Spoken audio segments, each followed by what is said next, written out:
Surat special operation ગ્રુપની ટીમે બાતમીના આધારે અમરોલી પોલીસ મથક વિસ્તારમાં છાપરા ભાઠા રોડ પરથી એમડી સાથે એકને ઝડપી પાડ્યો। સુરત પોલીસ કમિશનર દ્વારા no drugs in Surat city અભિયાન ચલાવવા આપેલી સૂચનાને લઈ એસઓજીના ડીસીપીના માર્ગદર્શન હેઠળ પોલીસ ઇન્સ્પેક્ટરની ટીમ પેટ્રોલિંગમાં હતી ત્યારે બાતમીના આધારે અમરોલી છાપરા ભાઠા રોડ પર આવેલા ગણેશનગર રો હાઉસ વિભાગ 4ના ગેટ સામેથી જીલ ભૂપત ઠુમરને ઝડપી પાડ્યો। તેની ઝડપી લેતા તેની પાસેથી ક્રિસ્ટલ મેફેડ્રોન ડ્રગ્સ એટલે કે એમડી ડ્રગ્સ મળી આવતા પોલીસે 7,10,000થી વધુની કિંમતનો એમડી ડ્રગ્સ કબજે લઈ આરોપી વિરુદ્ધ કાયદેસરની કાર્યવાહી હાથ ધરી।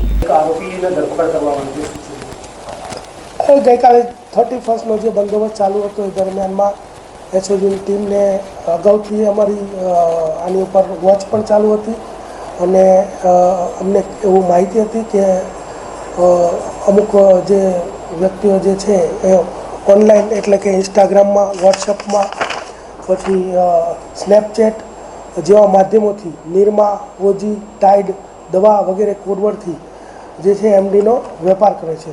તો ગઈકાલે અમારી ટીમ જ્યારે બંદોબસ્તમાં હતી દરમિયાનમાં માહિતી મળી કે અહીંયા એ વ્યક્તિ માલ આપવા આવનાર છે તો અમરોલી પોલીસ સ્ટેશન વિસ્તારમાં ગણેશનગર રો હાઉસ વિભાગ 4ની બહારના ભાગમાં જીલ ભૂપતભાઈ ઠુમર અને બીજા 2 વ્યક્તિ ખુશાલ રાણપરિયા અને ભરત દામજીભાઈ લાઠિયા આ ત્રણેય વ્યક્તિ એમડીનો 236 ગ્રામ જથ્થો લઈ અને ત્યાં આવ્યા હતા। તે દરમિયાનમાં એસઓજીની ટીમ ત્યાં પહોંચી ગઈ અને જીલ ભૂપતભાઈ ઠુમર છે જે એ 236 ગ્રામ એમડી સાથે પકડાઈ ગયો।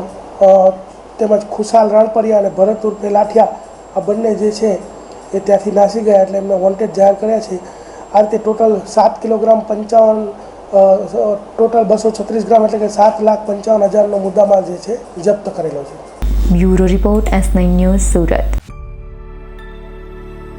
અમારી તમામ માહિતીથી અપડેટ રહેવા માટે જોડાયેલા રહો S9 ન્યૂઝ સાથે।